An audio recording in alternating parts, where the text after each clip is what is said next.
Hello everyone, this is CACS Sparsh Sudani this side. अब finally आपका IDT का पेपर खत्म हो चुका है and you are moving to the last पड़ाव of your CA final, the paper 6 integrated business solution. मैं ज्यादा एम्फेसिस इसलिए दे रहा हूं because this is a very tricky paper. मैं हर बार यही बोलता हूं और अब भी यही बोलूंगा, this is not your memory test, this is IBS। ये स्ट्रैटेजिकल पेपर है। यहाँ पे आपकी स्ट्रैटेजीज आपको आगे लेके जाएगी, ठीक है, ना कि सिर्फ याद रखना है आपको। आपको स्ट्रैटेजिकली मूव करना है इस पेपर के लिए। और हाँ, आज हम ऑलरेडी एक वीडियो अपलोड कर चुके हैं आप लोग के लिए, strategies on how to score good marks in IBS। And बहुत अच्छे तरीके से हमने उसमें काफी सारी स्ट्रैटेजीज, डूज डोंट्स, बहुत कुछ उसमें डिस्कस किया है। तो सर इस वीडियो में क्या रहेगा? सर इस वीडियो में हम डिस्कस करेंगे the 1.5 day strategy for your IBS। उसके साथ साथ सर क्या क्या मटेरियल लेके जाना है, कितने झोले इस बार भर के लेके जाना है IBS के लिए, वो भी हम डिस्कस करेंगे। अपार्ट फ्रॉम दैट कुछ केस स्टडीज भी हम आपके साथ प्रैक्टिस करेंगे। एंड या ये सेशन पहले हम लाइव लेने वाले थे but due to some circumstances live नहीं हो पाया, बट नेवरदलेस जो है बहुत अच्छा है। वीडियो आप लोग को मिल जाएगा and also Telegram link is in the description. कोई भी आपको डाउट रहे आप मुझसे या किसी से सी ऑडिसी की टीम से कनेक्ट कर सकते हैं, बिल्कुल आपको वहां पे सॉल्यूशन मिल जाएगा। चलो लेट्स बिगिन। तो सबसे पहले मैं आपको जैसे बता दिया, this is not a memory test. काफी स्ट्रेटेजिकली आपको मूव करना है इस पेपर के लिए और उसी तरीके से आपको फॉर्म करना है। अब क्या सर मैं वापस से FR AFM audit specially for the students who are appearing only for group 2, sir मैं वापस से पढ़ूं क्या? नहीं। अब आपको वैसा वो मॉड्यूल से पढ़ना या कोई नोट से पढ़ने की जरूरत नहीं है। मैं कुछ चीजें आपको बताऊंगा, वो दिमाग में रख लेना। बस मेरे हिसाब से उतना अगर आपने कर लिया तो आपका काम हो जाए। चलो तो लेट्स बिगिन। देखो मैं आपको बता रहा हूं, हम केस स्टडी प्रैक्टिस के साथ साथ कुछ टिप्स और कुछ चीजों के बारे में बात करते जाएंगे साइमल्टेनियसली, ताकि आपका टाइम भी बचे और ये वीडियो ज्यादा लंबा भी ना हो, ताकि आपको प्रॉब्लम ना जाए। राइट, सबसे पहली केस स्टडी जो हम ले रहे हैं that is case study number 2 from your MTP 2 May 25। MTP 2 May 25 आपके पास होगा तो निकाल लीजिए। This is case study number 2। Sir इसके पहले मैं आपको कुछ एक चीज बताना चाहता हूं। आप अभी क्या करेंगे, ये वीडियो आप अभी देखेंगे, कल देखेंगे, जब आपकी मर्जी हो तब देखेंगे। बट सबसे पहले आपका अभी IDT का पेपर जैसे खत्म हुआ है, सबसे पहले आप थोड़ी देर रेस्ट करेंगे। उसके बाद आपको क्या करना है, उसके बाद आपको अपना सब मटेरियल जो है सबसे पहले ऑर्गेनाइज करना है, देखना है आपके पास क्या मटेरियल है क्या नहीं है, और उस हिसाब से आपको अब इंडेक्स बनाना है। या ऑलरेडी आपके पास इंडेक्स है, और नेवरदलेस अगर आपके पास इंडेक्स नहीं है, मैं आपको कुछ दिखाता हूं। तो हमने एक बहुत अच्छी चीज बनाई है, होप सो आप लोग को अब तक पता चल गया होगा, वो the master index for CA final IBS। Sir इसमें क्या रहेगा? सर इसमें हमने क्या किया है मैं आपको बता देता हूं। पहले पहले हमने इसमें क्या किया है, आपका जो ICI की मॉड्यूल है उसके reference with the topics from the module. Apart from that जो हमारा रिवीजन रेकनर है दैट इज संपूर्ण, ये हमारा जो रिवीजन रेकनर है ये इसका रेफरेंस। अपार्ट फ्रॉम दैट जो हमारी एक और बुक है दैट इज IBS 360, इसका रेफरेंस, तीनों को हमने क्रॉस रेफरेंस यहाँ पे दे दिया है। तो definitely this would be a game changer for your examination. कैसे, मैं अभी आपको एक केस स्टडी कुछ हम सॉल्व करेंगे उससे मैं आपको बताता हूँ। राइट, चलो। सो सर पहले आइए आप May 25 की MTP 2 की केस स्टडी नंबर 2 पे। Home in limited is a well established company that runs chain of hotels and resorts across different location. Sir सबसे पहले आपको क्या करना है मैं आपको बता दे रहा हूँ। जैसे ही आप केस स्टडी ओपन करेंगे, मैं ये क्यों बता रहा हूँ, क्योंकि सर अभी आपको सबसे पहले जाके केस स्टडी की प्रैक्टिस करनी है। जब आप केस स्टडी की प्रैक्टिस करेंगे उसमें आप आंसर फाइंड करेंगे। वहां पे ऐसा होगा कि बहुत सारी चीजों के आपको आंसर्स मिल जाएंगे, कुछ कुछ आंसर्स आपको नहीं मिलेंगे। वहां आपको क्या करना है, आपको वो पहले फ्लैग करके रखना है कि क्या क्या आंसर्स आपको नहीं मिले। आज उससे ज्यादा मतलब ज्यादा वो स्ट्रेस नहीं लेना है क्यों नहीं मिल रहा क्यों नहीं मिल रहा। आज आपको सिर्फ उसको फ्लैग करके रखना है कि किस किस का आपको आंसर मिला है, किस किस का आंसर आपको नहीं मिला है, ये आपको फ्लैग करके रखना है। राइट, समझ गए? चलो बढ़िया, बहुत बढ़िया। ठीक है, तो सबसे पहले हम जंप करेंगे सर क्वेश्चन पे। क्यों? टाइम बचाना है ना सर। वहां पे अपने पास भले ही 4 घंटे है, बट माइंड, हमेशा ये माइंड में रखिए कि 4 घंटे इज नॉट इनफ। हमेशा रखिए ये माइंड में, वहां पे भी आप पेपर में भी बैठे हो, कि भले you have 4 hours but that is not enough. ये हमेशा आपके माइंड में रहेगा, तो ऑटोमेटिकली आप उस तरीके से वर्क करेंगे। आप ये सोचेंगे यार 4 घंटे हैं, बाकी पेपर्स में तो 3 आवर्स ही थे, यहाँ तो बुक्स है सब है। बट नहीं, जैसे मैंने बताया, this is a strategical paper, बहुत ज्यादा स्ट्रैटेजीज और ये सब का आपको यूज करना पड़ता है। चलो लेट्स बिगिन। तो for Home Inn budget properties identify the listed activities to be to the 5 primary activities of Michael Porter's value chain model। Sir कहीं ना कहीं ये पढ़ा हुआ लग रहा है। हाँ सर बिल्कुल पढ़ा हुआ लग रहा है। अब वो सब्जेक्ट आपका चले गया है दूसरी कैटेगरी में, that is your SPOM SCMPE। Sir SCMP में पढ़ा हुआ है बट कौन से सब्जेक्ट में, हम ये मान के चलते हैं हमें पता ही नहीं है कौन से सब्जेक्ट में। तो चलो ना फिर क्यों वेस्ट करना, let's go to the master index. तो सबसे पहले सर हम चले जाएंगे हमारे SCMP के एरिया में। यस यस सर, तो चलो हम आ गए अपने SCMP के एरिया में। अब यहाँ पे सर हमें पहले सबसे पहले क्या ढूंढना है, value chain. Value chain, sir value chain कहाँ है, सामने सामने ही दिख गया है, तो चलो that saves of time. This is it, 1.6 of module, 5.1 of your संपूर्ण, and also it is covered in IBS 360। तो कहीं ना कहीं IBS 360 में इसका क्वेश्चन आया हुआ है, आपके पास IBS 360 है तो एक बार उसको जरूर आप चेक करेंगे। सबसे पहले आप देखेंगे अगर IBS 360 में उसका क्वेश्चन आया हुआ है, पहले आप IBS 360 में चेक करेंगे, क्या पता सेम क्वेश्चन ही आ गया हो, राइट, या सिमिलर क्वेश्चन आ गया हो। सबसे पहले IBS 360 चेक करेंगे, नहीं मिलता, वहां नहीं रहता, उसके बाद आप फिर मॉड्यूल, या अगर छोटा सा क्वेश्चन है जहां आपको पता है कि ज्यादा इन डेप्थ कुछ लिखने की जरूरत नहीं है, MCQ क्वेश्चन है, तो डेफिनेटली आप वहां पे संपूर्ण का रेफरेंस लेके बहुत अच्छे तरीके से आंसर को कंप्लीट कर सकते हैं, राइट। चलो, तो अभी जैसे हमने देखा वैल्यू चेन एनालिसिस 1.6, ठीक है, चलो पता चल गया। अभी हमसे पूछ क्या रहा है, सर इसने एक्टिविटीज दे दी है, और अब यहाँ पे इसने primary activities as per value chain model ये एक्टिविटीज दे दी है। अब हमें क्या करना है सर, इनको कैटेगराइज करना है, ठीक है। सर कैटेगराइज करने के लिए क्या हमें इसको समझना पड़ेगा, अगर हमें नहीं आता तो हमें समझना पड़ेगा डेफिनेटली, हमें मॉड्यूल का पेज नंबर भी पता है, संपूर्ण का भी पेज नंबर पता है, तो क्यों ना मॉड्यूल से एक बार देख लेते हैं, नहीं क्यों फिर उसको देखना, सेकेंड नोट नहीं रखना कुछ भी। चलो सर हमें मॉड्यूल का पेज नंबर पता है, हाँ पता है कौन सा है, 1.6। चलो सीधा 1.6 पे चलते हैं। या so this is value chain analysis. अब सर यहाँ पे हमें क्या देखना है, जस्ट सेकंड।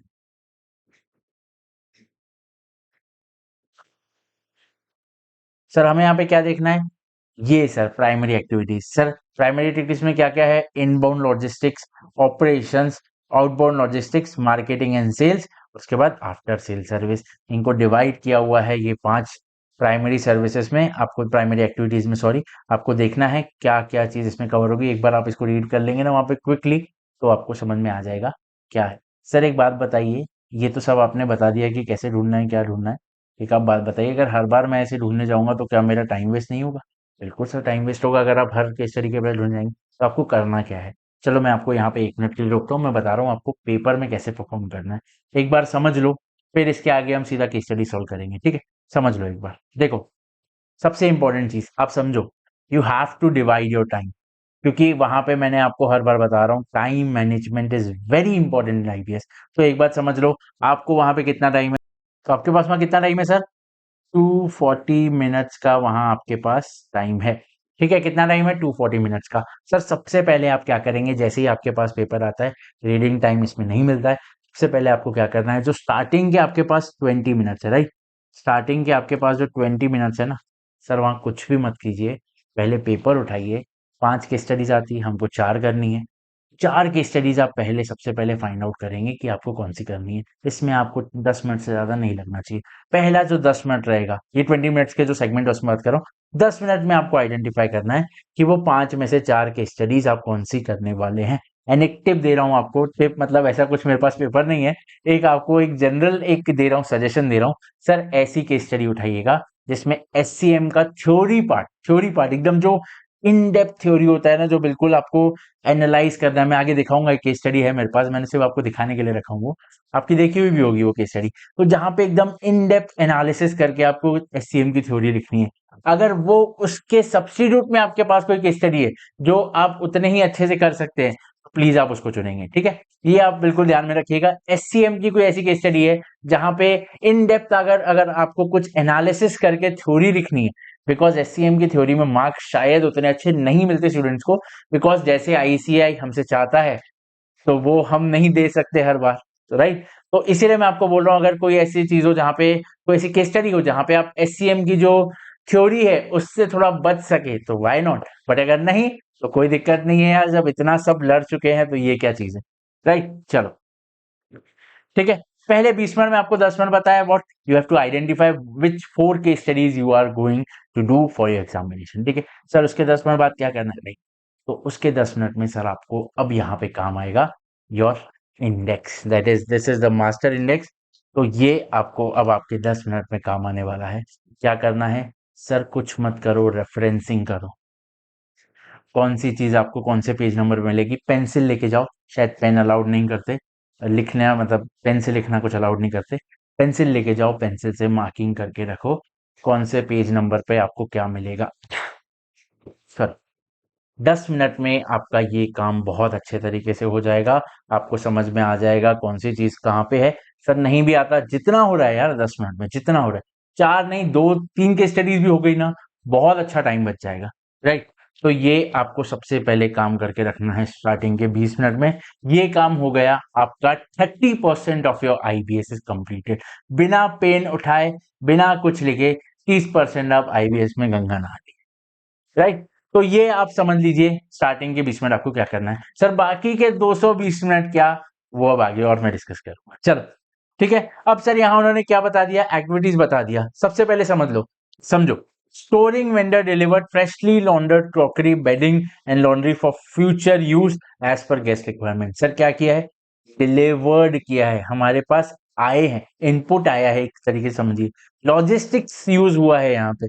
सर किस तरीके का, इनबाउंड, हमें कुछ रिसीव हुआ है ना, राइट, रिसीव हुआ है ना ब्रो, क्या रहेगा, this will be inbound logistics. Sir A का तो हमें मिल गया, क्या मिल गया, 3। तो सर या तो फिर ये आंसर सही है या फिर ये आंसर सही है, नहीं या तो ये आंसर सही है या ये आंसर सही है, क्योंकि यहां दोनों में ये सही है। चलो ठीक है, आगे और समझते हैं। Ensuring cleanliness and safety of room, working order facilities offered like TV, internet service, coffee machine. Sir अब ये नहीं समझा, क्या करूं, कोई बात नहीं, आगे जाओ। Review of food items to remove the ones past expiry to ensure customer satisfaction and safety. Sir मुझे ये भी नहीं समझा, कोई बात नहीं, और आगे जाओ। Free shuttle service to attract guest to stay at hotel. Sir ये कुछ चमका। Sir free shuttle service to attract guest, sir attract guest कर रहे हैं मतलब हम गेस्ट को अट्रैक्ट कर रहे हैं, क्या कर रहे हैं हम, अपनी मार्केटिंग एंड सेल्स पे ध्यान दे रहे हैं। तो वो डी का क्या है सर, डी का है सर 2। तो सर यहाँ पे डी का 2 है, यहाँ तो डी का 4 है। सर ये सर्विस तो नहीं है, ये सर्विस है एक काइंड की, पर ये क्या है, आपकी मार्केटिंग के लिए ना, आप मार्केटिंग के लिए कर रहे हैं ना, राइट। सो सर हमें आंसर तो अपना मिल गया। आंसर एक बार चेक भी कर लेते, क्या हम सही सही दिशा में मूव कर रहे हैं या नहीं कर रहे, right. So yes, the answer is B. देखो सर सही दिशा में तो जा रहे हैं, बट क्या हम अब वहां पूरा पहुंचेंगे, अब वापस से आप देखिए, बी पे देखते हैं। Ensuring cleanliness and safety of the rooms, working order of facilities like offer like TV, internet service, ये वो सब चीजें। सर ये क्या चीज है, सर ये होटल के ऑपरेशंस का पार्ट है, ये होटल के ऑपरेशंस का पार्ट है, हम होटल की केस स्टडी कर रहे हैं ना, होटल के ऑपरेशंस का पार्ट है, that's why it is operations. ठीक है, उसके बाद review of food items to remove the ones past expiry to ensure customer satisfaction. Sir यहाँ क्या कर रहे हैं हम, remove the ones past expiry. Sir बाकी चीजें रिमूव हो रही है, रिमूव हो रही है, क्या हो रहा है सर, आउटबाउंड लॉजिस्टिक्स। समझ गए। उसके बाद front desk activity handling customer complaints, customer support. Sir ये क्या है, this is a service, this is a service, customer service provide कर रहे हैं ना, this is a service. Sir answer मिल गया, हाँ सर मिल गया। कैसे समझा, समझ गए सर, कोई दिक्कत नहीं गई, चलो बढ़िया है। इसके बाद सर ये थोड़ा सा अब आप देखो क्यों यहाँ पे मैं मास्टर इंडेक्स आपको बताऊं काम आएगा।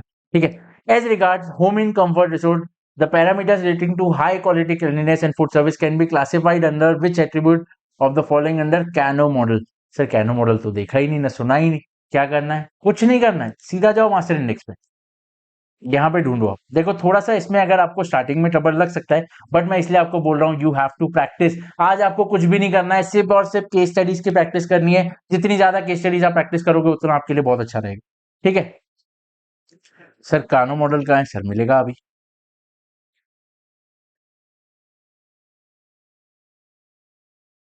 ये मिल गया, Kano's performance attributes, page number 6.65 of the module. क्या करेंगे सर, सर सीधा मॉड्यूल पे चलो, क्यों टाइम वेस्ट करना, चैप्टर 6 ओपन किया,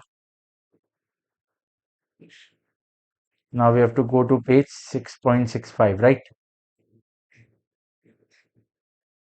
चलो सर ये आ गए हम पेज पे।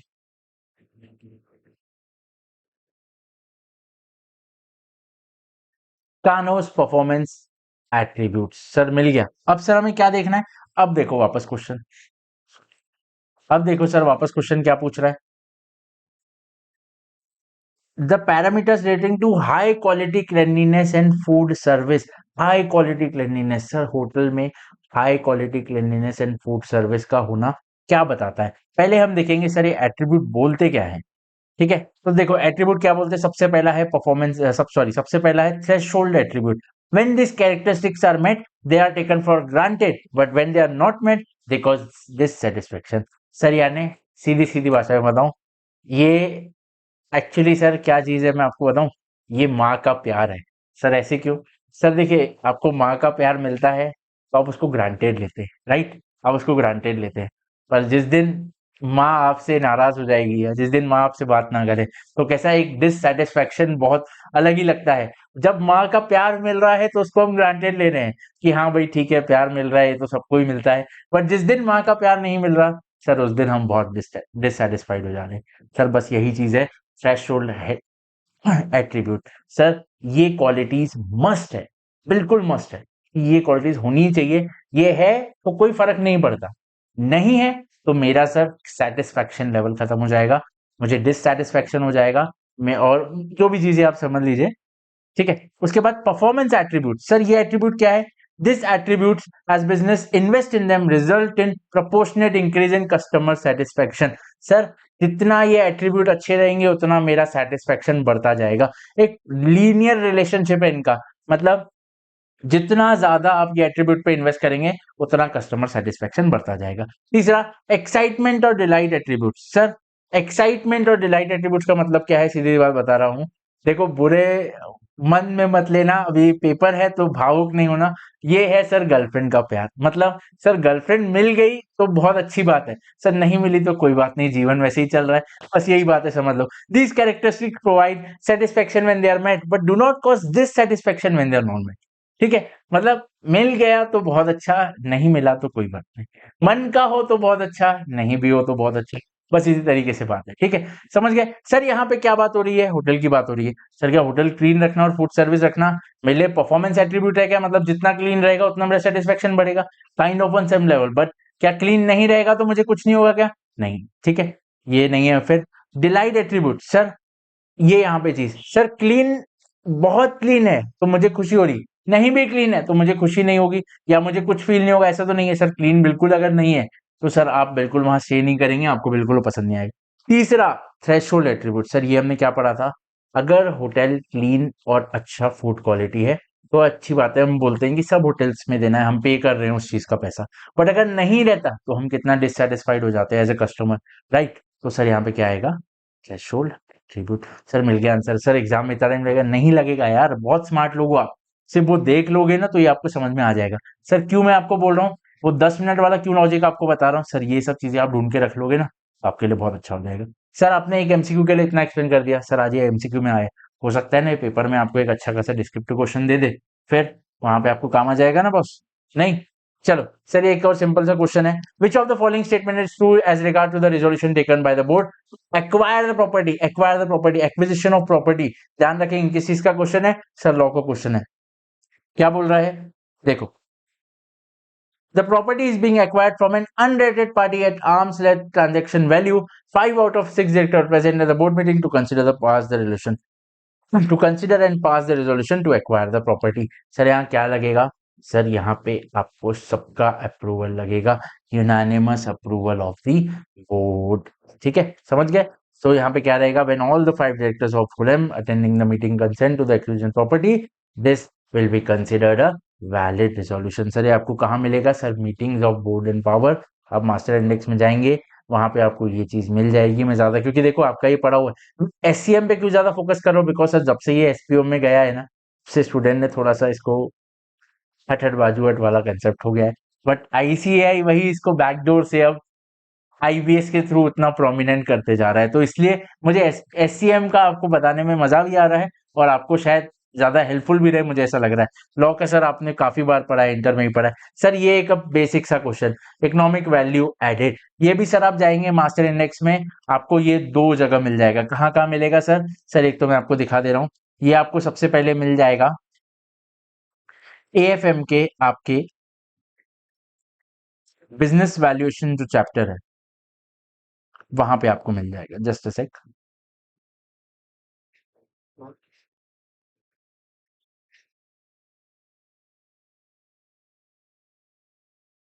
यस सर, ये रहा, ये देखिए सर, ये आपका आ गया बिजनेस वैल्यूएशन चैप्टर। इसमें आपको सर यहाँ पे मिल जाएगा इकोनॉमिक वैल्यू एडेड। इसके साथ साथ सर आपको एससीएम में चैप्टर 9 में भी ये मिल जाएगा। दोनों में कहीं ना कहीं थ्योरी उतनी ही है।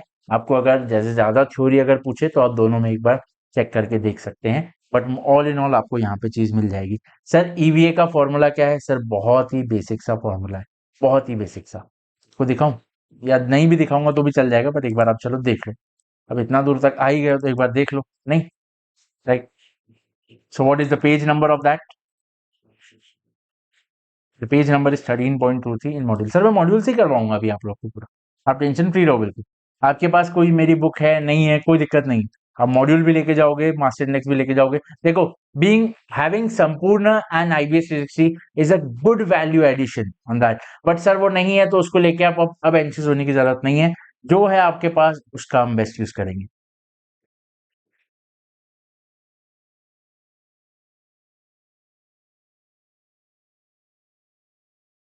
हम्म, ये मिल गया सर। ईवीए सर सिंपल सा फॉर्मूला एक बार देख लेना आप। ईवीए सिंपल सा फॉर्मूला आप लोग को पता भी होगा, बट अब हर कोई आपके जितना होशियार नहीं रहता, क्योंकि मेरे जैसे भी रह सकते हैं। तो what is EVA? Not sorry, NOPAT minus invested capital into WACC. Simple सी भाषा में NOPAT is net operating profit after tax. Simple simple क्या है? EBIT minus tax. EBIT minus tax आप करेंगे, वहां पे you will get the NOPAT. उसमें से आपको क्या करना है? Invested capital into weighted average cost of capital. Sir यहाँ पे मुझे इजी मिल जाएगा, बहुत इजी मिल जाएगा सर। ये देखो, यहाँ पे सर आपको सब दिया हुआ है इन्फॉर्मेशन। मैं आपको इन्फॉर्मेशन दिखा देता हूँ। कैलकुलेशन पार्ट तो यार आप तो माहिर हो, आप सीए हो ऑलरेडी। बस ये आखिरी पेपर बचा है आपका, उसके बाद तो क्या ही कहना है। सर देखो, net operating profit before interest and tax दिया हुआ है 5 करोड़, उसमें डेप्रिसिएशन का एक्सपेंस दिया हुआ है, चेंज इन वर्किंग कैपिटल दिया हुआ है, while capital expenditure stood at 5 crore. Total invested capital sir दिया हुआ है, डब्ल्यूएसीसी आपको दिया हुआ है, और टैक्स रेट दिया हुआ है।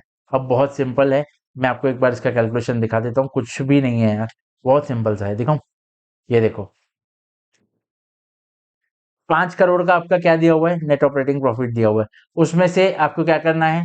टैक्स माइनस करना है। कितना? 30%। कितना हो जाएगा? 3.5 crore. Sir capital, invested capital आप कैसे देखेंगे? इन्वेस्टेड कैपिटल दिया हुआ है, डब्ल्यूएसीसी भी दिया हुआ है, बाकी सारी चीजें आपको सिर्फ ये जो थी ना कैलकुलेशन के पार्ट से कोई काम की नहीं है। बहुत ही बेसिक सा था।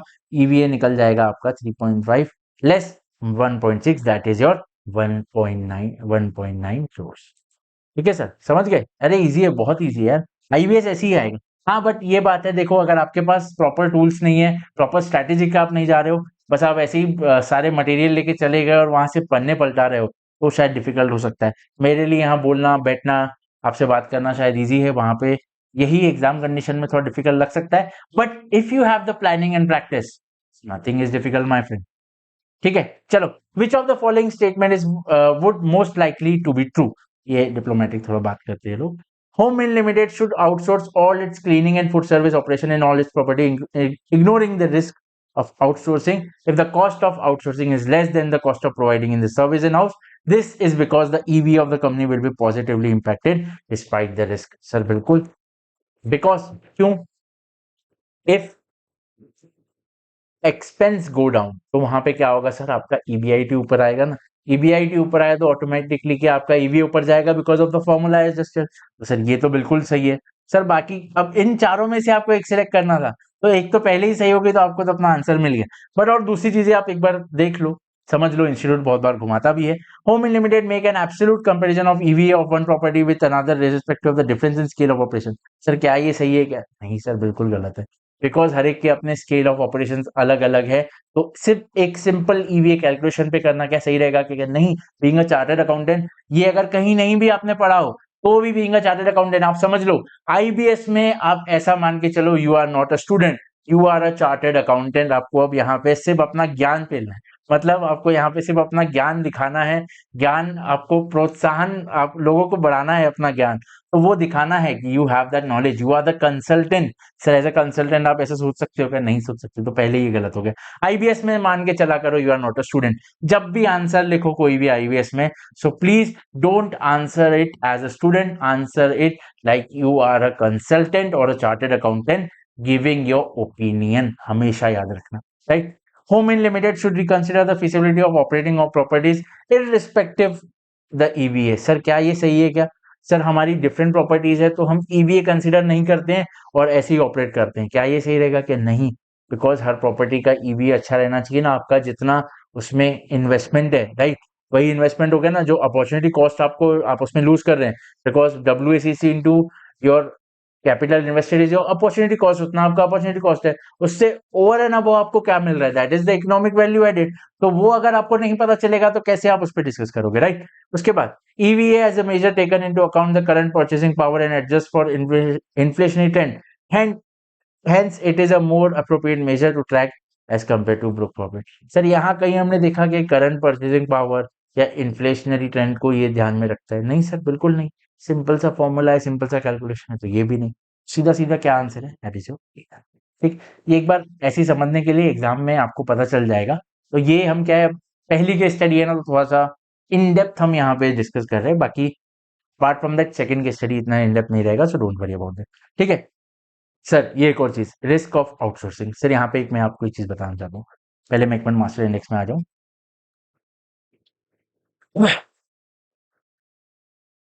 आउटसोर्सिंग का आपको मैं एक चीज दिखाता हूँ।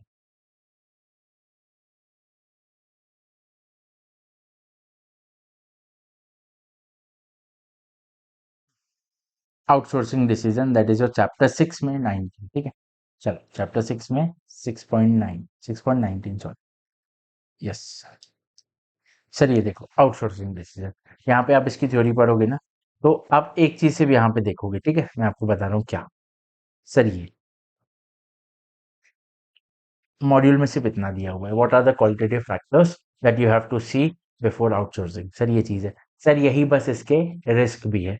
आप समझिए किस तरीके से, quality of goods, sir outsource आपने कर दिया but the quality of goods at par है या नहीं आपके प्रोडक्ट से, sir that is a risk. Reliability of supply, sir supply reliable है तो नहीं, रिलायबल है या नहीं, सर आधे में अगर सप्लाई रुक गया या उस तरीके से वो सप्लाई नहीं कर पाया, सप्लायर बैंकरप्ट हो गया। Impact on customer, sir customer पे क्या इम्पैक्ट आ रहा है, अगर हम इन हाउस उसको प्रोडक्शन नहीं कर रहे, आउटसोर्स कर रहे हैं, तो क्या वो कस्टमर्स के माइंड में कुछ गलत इम्पैक्ट कर रहा है क्या? सप्लायर्स बहुत सारी चीजें रहती है जो उसके रिगार्डिंग, तो वो सब चीजें, सर बस इतना दिया हुआ है इसके रिगार्डिंग। अब आपको सर यहाँ पे क्या करना था, आपको सर यहाँ पे इस केस स्टडी को देखते हुए आपको यहाँ पे आंसर फॉर्म करना है। सर यहाँ पे आपको ज्यादा पॉइंट नहीं लिखना है, क्यों? सर 4 मार्क के लिए आपको ऑलरेडी 4 क्वेश्चन पूछ लिए इंस्टीट्यूट ने, आपको ऑलरेडी वो टाइम वेस्ट करना चाहते हैं, अब आप अपना टाइम वेस्ट नहीं होने देंगे। तो सर आपको मैंने बता दिया क्या क्या रिस्क है, 2 मिनट आप केस स्टडी देखेंगे, आपको समझ में आ जाएगा क्या क्या हो रहा है यहाँ पे, आप वहां पे लिख लेंगे। एक बार आंसर आपको मैं दिखा देता हूँ क्या है। या देखो, रिस्क ऑफ आउटसोर्सिंग, सर देखिए, luxury resort under the brand name the target guest are traveller on leisure. तो वहां पे क्या क्या है, रिक्वायर्ड क्वालिटी ऑफ सर्विस, जैसे मैंने आपको बताया था सर, क्वालिटी क्वालिटी, तो क्या वो क्वालिटी ऑफ सर्विस वो मिल रही है क्या जो मिलनी चाहिए थी? उसके बाद home in limited should ensure that it can easily and economically switch service provider if required. Sir मैंने बताया था सर्वाई सॉरी सप्लायर, सप्लायर तो यहाँ पे क्या होगा, सर्विस प्रोवाइडर, बिकॉज होटल है वो सर्विस ले रहे हैं, ठीक है। तो सर्विस प्रोवाइडर स्विच कर सकते हैं क्या, अगर वहां पे कुछ अगर प्रॉब्लम आ रही है with the previous service provider, तो वो हम इजीली शिफ्ट कर सकते हैं क्या? These are the risk in outsourcing. Sir 2 point लिखे, 2 पॉइंट ही लिख लेना, इससे ज्यादा कुछ नहीं आपको करना है, ठीक है। उसके बाद would your suggestion be if the management of Fomin Limited determines that guest experience primarily influenced by the cleanliness of facility and food service is very important CSF, that is your critical success factor। Sir ये आपको performance evaluation में मिलेगा CSF and KPI पर, क्या वहां भी देखने की जरूरत है? बिल्कुल नहीं देखने की जरूरत है। 1 मार्क के लिए तो सर आप इसको बहुत इजीली आप अपने इसमें आंसर कर सकते हैं। एक बार आप यहाँ पे भी देखेंगे बेसिक सा आंसर लिखा हुआ है, whether management of Fomin Limited determines that the guest experience is a very important CSF, it में चूज नॉट टू आउटसोर्स। क्यों सर? CSF है, बहुत इंपॉर्टेंट है हमारे लिए, अगर थोड़ा सा भी वहां पे प्रॉब्लम गया तो शायद हमारे गेस्ट या हमारे क्लाइंट जो भी है वो नाराज हो सकते हैं, तो हम शायद उसको आउटसोर्स नहीं करेंगे, भले ही क्यों ना आउटसोर्स नहीं करना हमारे लिए कॉस्टलियर हो, बट हम उसको आउटसोर्स नहीं करेंगे, क्यों? बिकॉज वो हमारे लिए सीरियस है, ठीक है। इसके लिए आपको बार बार वहां देखने की जरूरत नहीं है, ठीक है। How is the risk different from outsourcing cleaning and food services for the home Inn budget hotel and home Inn comfort? Sir ये भी आप बिल्कुल सिंपली आंसर कर सकते हैं। सर क्या डिफरेंस है? सर यहाँ देखिए, बजट में आप क्या है, as regard due to high real estate cost both for ownership and rental, cleaning has food services has been outsource. Sir क्यों? उसका नाम ही ऑलरेडी क्या है, होम इन बजट है। तो वहां पे आप वैल्यू क्या है वहां पे, वैल्यू फॉर मनी। वहां पे आप वैल्यू फॉर मनी चीजें प्रोवाइड करेंगे कस्टमर्स को। बट आपके लग्जरी में क्या आएगा? सर वहाँ ऑलरेडी आप वो लीजर के लिए आ रहे हैं, तो उनको बेस्ट से बेस्ट देना है, तो वहां आप आउटसोर्स नहीं करेंगे। यहाँ पे आप आउटसोर्स करेंगे, क्यों? क्योंकि आपका कॉस्ट कम होगा, तो आप कम कॉस्ट में उनको सर्विसेज प्रोवाइड कर पाएंगे, राइट। सर देखिए बेसिक है, आप समझ लेंगे ना तो आपको दिक्कत नहीं जाएगी। What benefit does home in limited derive bye operating different properties under to separate? Sir ये मुझे कहाँ मिलेगा आंसर? सर ये ढूंढने जाओगे ना तो कोई मतलब नहीं है, 1 मार्क का है। आप अपने मन से भी इतने अच्छे, आप सीए ऑलरेडी, मैं बताया ना, एज अ सीए आप बहुत अच्छे तरीके से लिख सकते हो। सर क्या बेनिफिट है? देखो मैं आपको बता रहा हूँ। सर सबसे पहला क्या बेनिफिट है? Sir wide array of audience आपको मिल जाएगी। मतलब अलग अलग लोगों की अलग अलग पसंद आपको मिल जाएगी। आपके पास लग्जरी है, कंफर्ट है, बजट है, मतलब home Inn comfort that is your luxurious, home Inn budget आपका जो बजट फ्रेंडली है। तो आप ज्यादा पोटेंशियल कस्टमर्स के पास पहुंच सकते हैं और उन्हें ज्यादा सर्विसेज और ज्यादा ऑप्शन प्रोवाइड कर सकते हैं। यही बस इन्होंने इस तरीके से लिखा हुआ है, समझे? दैट्स इट, खत्म। चलो देखिए इस तरीके से करना है। अब चलो यहाँ पे देखते हैं, identify the total cost to be capitalise under Ind AS 16। Ind AS 16 के अंदर क्या कैपिटलाइज होगा, ये सर आप लोग को बहुत अच्छे तरीके से पता होगा। अब मैं मानता हूं आपको पता ही नहीं है, तो क्या करना है, चलो एक ना ये हम संपूर्ण से करके देखते हैं, राइट। चलो तो सर हम जाएंगे सीधा, that is your end AS 16, ये हमें मिल गया, ठीक है। रिकॉग्निशन क्या है सर इसमें, 5.48 पेज नंबर आपका मॉड्यूल का है। अगर आपके पास संपूर्ण है तो सर हम यहाँ आएंगे 1.13 पेज नंबर पे, ठीक है सर, कोई बात नहीं, आते हैं 1.13 पेज नंबर पे। सर आ गए सर 1.13 पेज नंबर पे। सर अब देखिए यहाँ पे आपको सीधा सीधा मिल जाएगा, measurement of PP item and item of PP at recognition. क्या क्या उसमें रहेगा? सबसे पहला, purchase price plus import duties and non refundable taxes, trade discount and rebate. ये सब देखिए, परचेज प्राइस आएगा, इंपोर्ट ड्यूटीज आएंगे एंड नॉन रिफंडेबल टैक्सेस आएंगे, माइनस क्या माइनस करेंगे, trade discount and rebate. Sir और क्या आएगा, directly attributable cost, cost of employ, cost of site preparation, initial delivery, net cost of testing, professional fees वगैरह वगैरह। इसके अलावा जो भी है वो सर आप क्या करेंगे, कैपिटलाइज करेंगे हमको, कॉस्ट ऑफ इन्वेंट्री, मतलब यानी सीधा सीधा आपको बताऊं तो उसको आप इसमें असेट के साथ नहीं जोड़ेंगे, ठीक है। समझ गए? अब यहाँ पे देखो क्या क्या है, कॉस्ट क्या क्या है, एक बार कॉस्ट देख लेते हैं क्या क्या है। सर ये थोड़ा सा मैं इनडेप्थ करा रहा हूँ, बट नेवरदलेस आप देख लेंगे ना तो आपको समझ में आ जाएगा किस तरीके से आपको केस स्टडी में आगे बढ़ना है और किस तरीके से आप केस स्टडी सॉल्व करेंगे, right.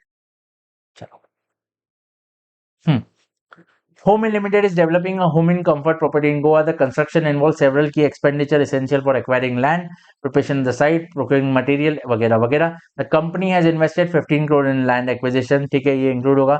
2 crore for site preparation, मैंने वहां बताया साइट प्रिपरेशन सर ये भी इंक्लूड होगा. Including dismantling existing structure sir ये भी इंक्लूड होगा, बिल्कुल होगा.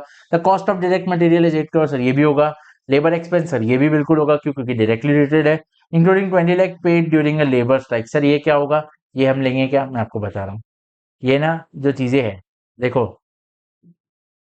यहाँ पे आपको ये सारी चीजें जो है ये आपको परेशान करने के लिए दी जाती है, ठीक है। इसका वास्तव में आपसे कोई लेना देना नहीं है, ठीक है। आप ये समझो, तीन सर, हाँ, while labor expense of total rupees 3 crore including 20 lakhs paid during a labor strike। Sir labour strike में कोई काम हुआ क्या वहां पे? नहीं हुआ, तो ये इंक्लूड करना चाहिए क्या? नहीं करना चाहिए, क्यों? बिकॉज 3 करोड़ में से 20 लाख तो आपने तब दिया जब लेबर स्ट्राइक था, कोई उसके लिए काम ही नहीं हुआ। So it will directly, you will directly recognise is it as a expense. तो यहाँ पे आप कितना कैपिटलाइज करेंगे, it is your 2.8 sir, yes, ठीक है। उसके बाद स्ट्रक्चरल सेफ्टी टेस्टिंग सर बिल्कुल इंक्लूड होगा, लीगल एंड आर्किटेक्चरल कंसल्टेशन बिल्कुल इंक्लूड होगा एट 1.5, ठीक है।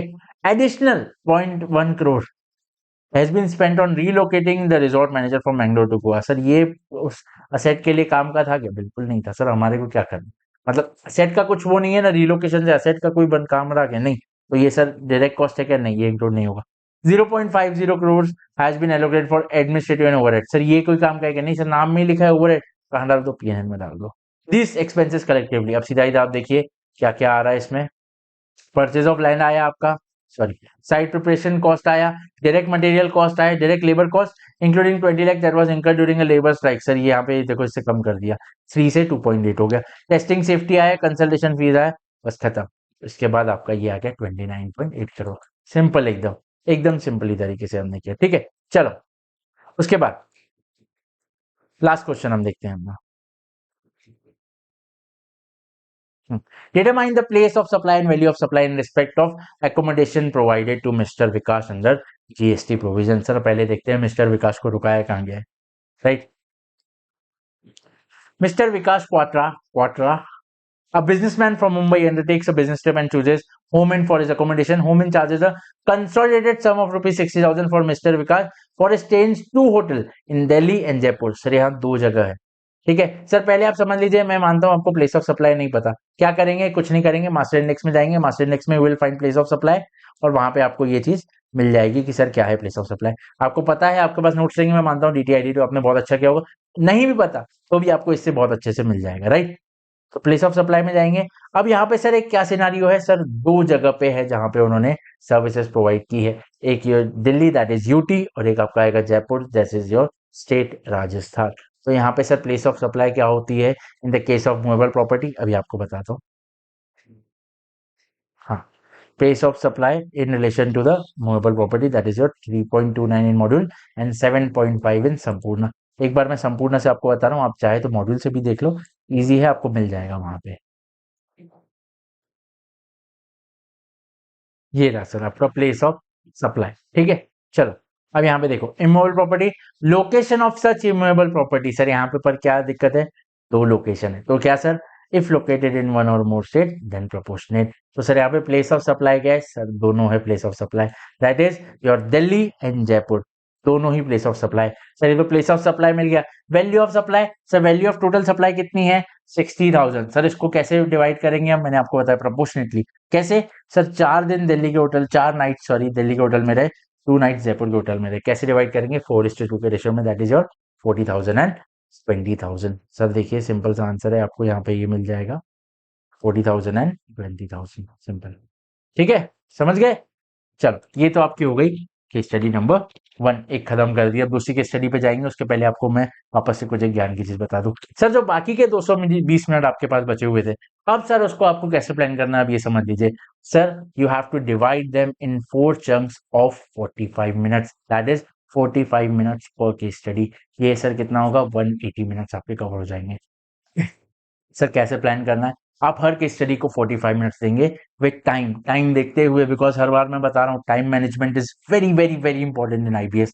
तो यहाँ पे 45 मिनट्स का आपको चंक्स बनाने हैं for one each case study. Sir जितना वो केस स्टडी में आप 45 मिनट्स में कर रहे हैं, बस अब आप उतना ही रुक जाएंगे, then you will jump on to the next case study. हाँ सर ये मतलब नहीं कि एक आध कुछ छूटा हुआ है और 45 मिनट हो गए तो सीधा बस सर ने तो बोला था 45 हुई थी चल, वैसा नहीं। अगर थोड़ा बहुत कुछ बचा है तो फिनिश इट ऑफ, नहीं अगर काफी ज्यादा पार्ट या एक पूरा कोई क्वेश्चन बचा हुआ है तो move on to the next case study. उसको अभी आप अंडरलाइन कर लेंगे, हम रिमाइंडर कुछ वहां अपने लिए लिख देंगे कि ये बचा हुआ है, ये सर आपको करना है। ऐसा क्यों, because time is very important, कुछ भी छूटना नहीं चाहिए।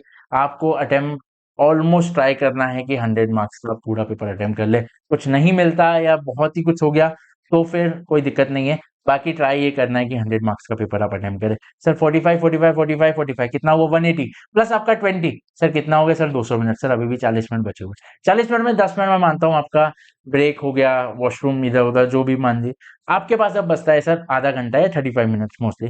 बहुत लोग तो जाते भी नहीं है पेपर के बीच में, बट एक समझ लीजिए 5 मिनट्स का एक ब्रेक अगर कंसिडर करते हैं तो आपके पास 35 मिनट्स, 35 टू 40 मिनट जो है सर यहाँ पे जो अब आपका रह गया है वो आपको पहले कंप्लीट करना है। और अगर बहुत अच्छी तरीके से बाकी कंप्लीट हो गया है सर, यहाँ पे आपको क्या करना है, पेपर को फाइनलाइज करना है।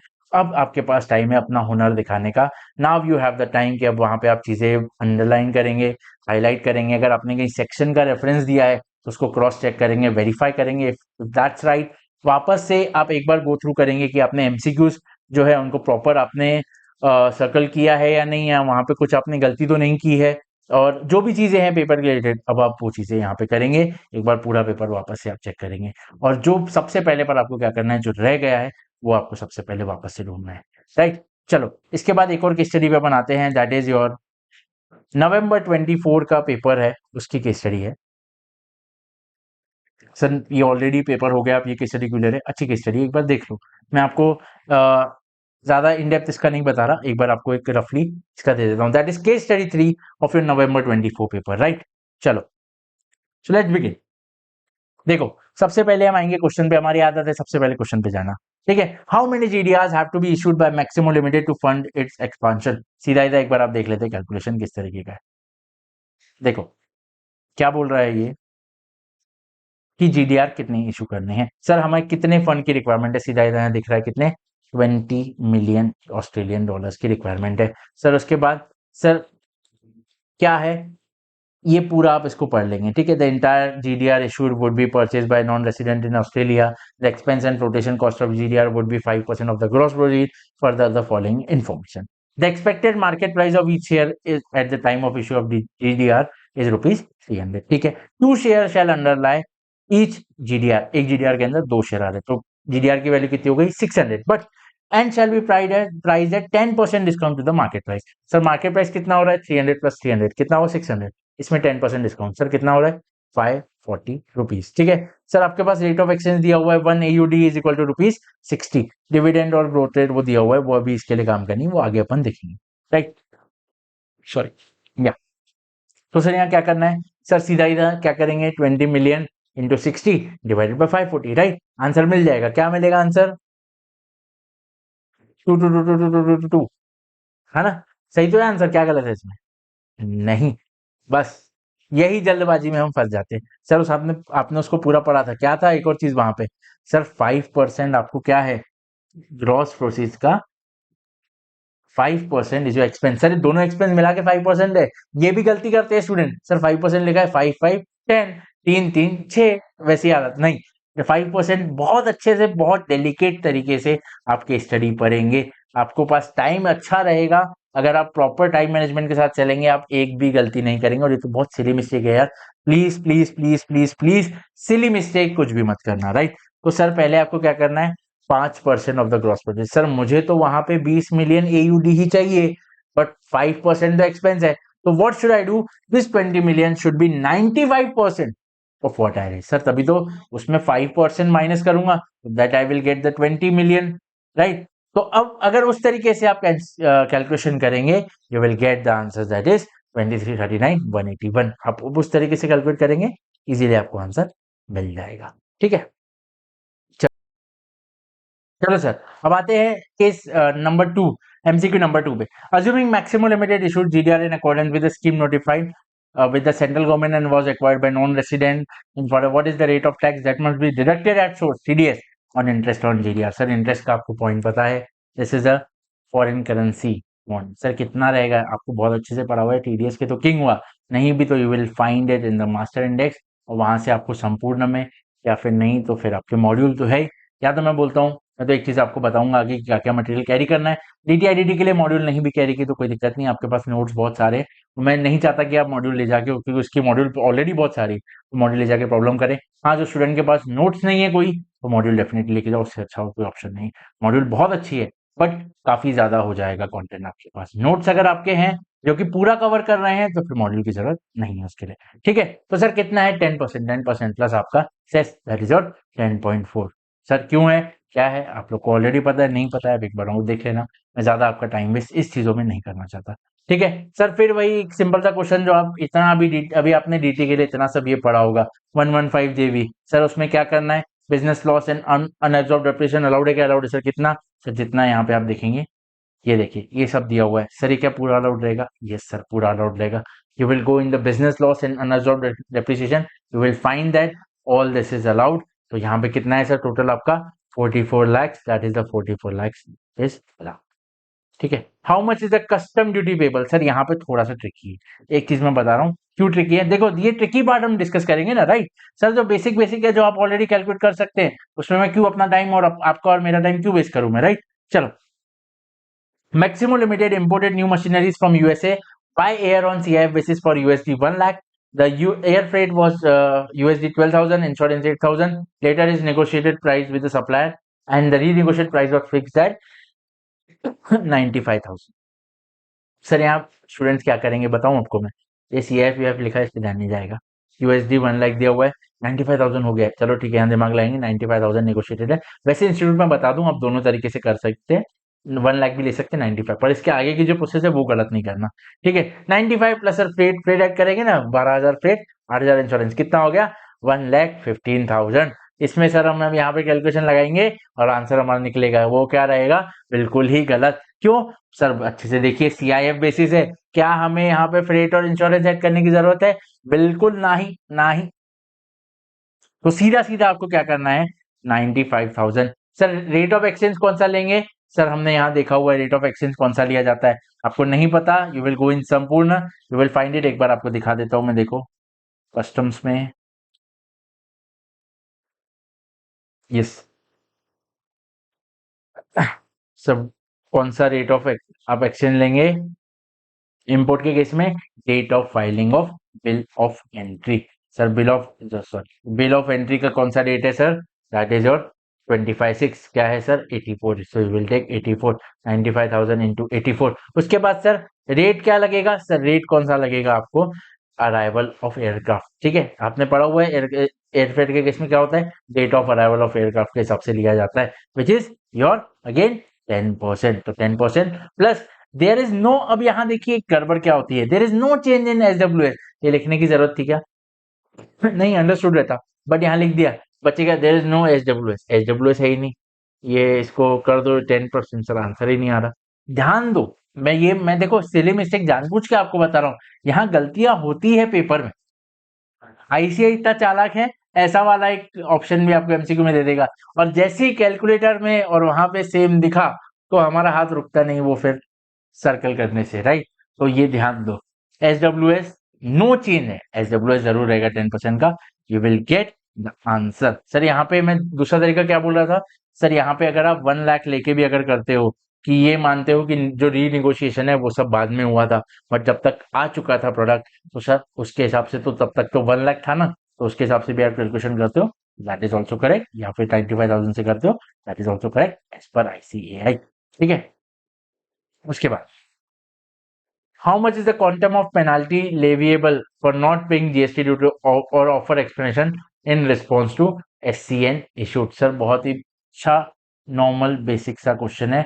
If you will go in Sampoorna, या फिर आप अपना मॉड्यूल में भी जाएंगे, if you have the notes as well, वहां पे सर पेनाल्टी सेक्शन में आपको मिल जाएगा कि SCN इशू होने के बाद कितनी पेनाल्टी लगती है, वहां पे सर ये आपको समझ में आ जाएगा। सर कितनी पेनाल्टी लग रही है केस में, आपको वो भी मैं बता देता हूँ, राइट।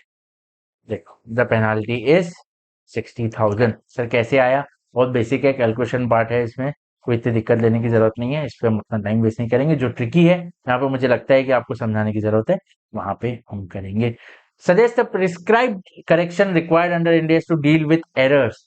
सर अगर आप बोथ ग्रुप के स्टूडेंट्स हैं तो आपको तो पता है एरर किस में आता है, अगर नहीं पता तो अब आपके पास टाइम है, आज आपको पहले केस स्टडी की प्रैक्टिस, कल आपको क्या करना है सर, पूरे टॉपिक्स को आपको एक बार गो थ्रू करना है subject wise, specially for the students who are only appearing for group 2।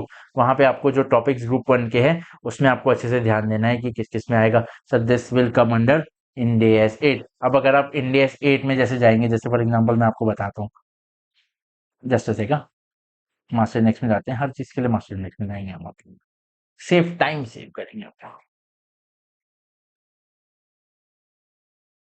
Sir हाँ देखिए, मॉड्यूल में हमें मिल गया एरर्स, अब देखिए सर क्या है, prior period errors are omission from and misstatements in the entity's financial statement for one or more period arising due to failure or misuse or of reliable information that was available when the financial statement for those periods were approved for issue could reasonably be expected to have been obtained and taken into account preparation and presentation of the FS.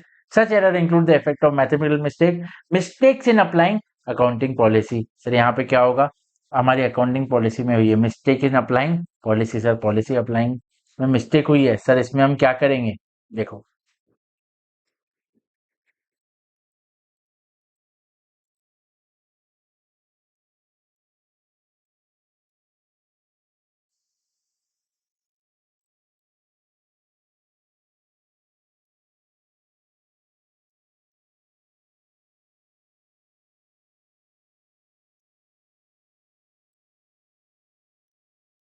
Errors discovered relates to the period before the earliest comparative. Sir पहले के errors अगर मिलते हैं तो हमें क्या करना है, restating the opening balance of asset and liability equity for the earliest prior period presented. Sir जब से हमारे पास हुए हैं तब से हमको क्या करना है सर, रेट्रोस्पेक्टिव रीस्टेटमेंट करना है इस चीज का। सर कैसे, देखो मैं आपको बता रहा हूँ। एज पर द सर देखो, मैंने मैंने आपको बताया, जो मैंने वो चीज बोली वही चीज देखो ये आंसर में लिखा हुआ है। प्रायर पीरियड एरर्स है तो उस चीज में क्या है, उसके बाद that errors can arise in the recognition respect of recognition measurement presentation of disclosure elements of financial statement। Sir ये सब चीजें दिया है। Incorrect application and disclosure of retrospective application and disclosure of changes in accounting policy. यहाँ पे आपको क्या करना है सर, कंपेरेटिव अमाउंट है जो, उसमें आपको चेंज करना है। मैंने अभी जैसे आपको बताया जो कंपेरेटिव अमाउंट है उसमें आपको चेंज करना पड़ेगा। सेकेंड वाला क्या था sir, incorrect application of accounting policy. जब sir incorrect application of accounting policy होता है तब क्या आपको करना पड़ता है, रेट्रोस्पेक्टिव करेक्शन करना पड़ता है। क्या करना पड़ता है सर, रेट्रोस्पेक्टिव करेक्शन आपको करना पड़ता है अकाउंटिंग पॉलिसी का, to be followed since the beginning of the recognition of the transaction. जब से ट्रांजैक्शन आपने वो रिकॉग्नाइज किया था तब से सर आपको क्या करना पड़ेगा, रेट्रोस्पेक्टिवली उसको करेक्ट करना पड़ेगा। राइट, चलो समझ गए। देखो इन डेप्थ मैं इसलिए नहीं जा रहा बिकॉज मैं नहीं चाहता आपको अभी ऐसा लगे कि यार ये तो आता ही नहीं। बस देखो मॉड्यूल से कैसे आंसर देखना है और उसको कैसे आंसर करना है, सिंपल सी बात है। ठीक है, based on the available production data for ships in the case study evaluate whether high quality P limited has achieved world class performance under TPM. Sir मुझे नहीं पता है इसके बारे में कुछ भी, ऐसा समझ के चलो कुछ भी नहीं पता। मैंने क्या देख लिया पर यहाँ पे टीपीएम देख लिया। चलो वापस से हम चलेंगे अपने मॉड्यूल में।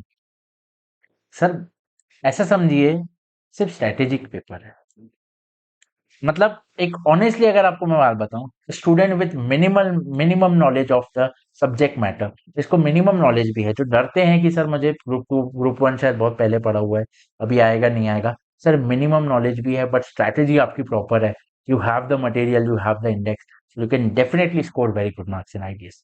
राइट, चलो सर मैंने टीपीएम देखा है, ये सर मिल गया मुझे टीपीएम। सर किस में है सर, चैप्टर 3 में है, रिजल्ट 3.28। मैं किस में चले जाऊंगा, सीधा इधर चैप्टर 3 में चले, ये मैं सर आ गया 3.28 में। चलो ठीक है, टीपीएम मिल गया। अब मुझे यहाँ क्या देखना है सर, मैंने वहां क्या देखा था, मुझे वो चीजें ढूंढनी है। क्या ढूंढना है, world class performance under TPM approach. Sir मुझे ये देखना है कि ये कहाँ मुझे मिलता है, सॉरी यस, ये कहाँ मुझे मिलता है, मुझे ये देखना है। सर मिल गया मुझे, क्या मिला, here it is, world class performance OEE. Sir मुझे क्या कैलकुलेट करना है, ओईई कैलकुलेट करना है। सर क्या सब चीजें दी हुई है, सर देखते हैं क्या क्या दिया हुआ है। ऊपर वापस से जाएंगे केस स्टडी में, क्या क्या दिया हुआ है वो देखेंगे। अनप्लान डाउट टाइम दिया हुआ है, स्टैंडर्ड साइकिल टाइम दिया हुआ है, क्वालिटी लॉस स्क्रैपेशन दिया हुआ है 10% और टोटल क्वांटिटी प्रोड्यूस दिया हुआ है। सर क्या मैं इससे आंसर ढूंढ सकता हूँ, सर मुझे अगर नहीं भी पता तो भी क्या मैं ढूंढ सकता हूँ, सर डेफिनेटली ढूंढ सकते हैं। क्यों, यहाँ पे आपको सब दिया हुआ है, नीचे आप जाओगे ना, देखिए plan down time unplanned down time क्या क्या करना है, you have to calculate OEE that is your overall equipment effectiveness. सबसे पहले आपको कैलकुलेट करना है अवेलेबिलिटी रेशो। अवेलेबिलिटी रेशो का फॉर्मूला क्या है आपको यहाँ पे दिया हुआ है। उसके बाद आपको क्या कैलकुलेट करना है, परफॉर्मेंस रेशो। उसके बाद क्या कैलकुलेट करना है, क्वालिटी रेशो आपको कैलकुलेट करना है।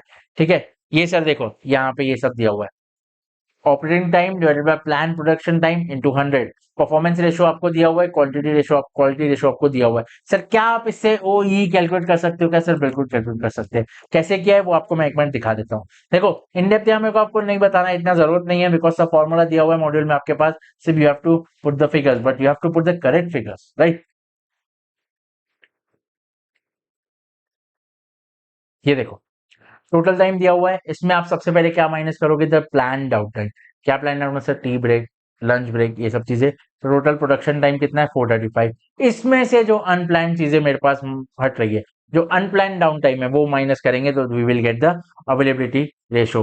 अब सर हमारे यहाँ क्या है, परफॉर्मेंस रेशो। सर कितना है, एक्चुअल प्रोडक्शन है 200 bottles, standard time required 400, actual time taken 435। तो 400 मिनट लगने थे -20 यानी 415 मिला है। 400 लगने थे बट 415 लगे हैं, so what is the performance ratio, you will get the performance ratio. Quality ratio sir ये सेम क्वालिटी रेशियो में जो स्टैंडर्ड आपका जितना वेस्ट जा रहा है, तो 200 -10 डिवाइड बाय 200 तो 90% आपका ही मिल जाएगा। तीनों को मल्टीप्लाई करेंगे you will get the OEE. तो OEE for the given scenario standard 82.6 which fall short, क्योंकि हमने देखा अगर हमें जाना है किस पे, हमें जाना है अगर जो हम देख रहे हैं, क्या सर बता रहा हूँ आपको।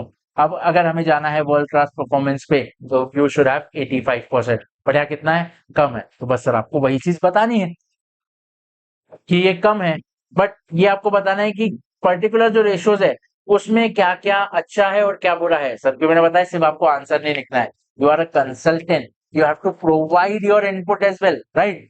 समझे? चलो, ये हो गया आपका। इसके बाद चलेंगे लास्ट क्वेश्चन पे।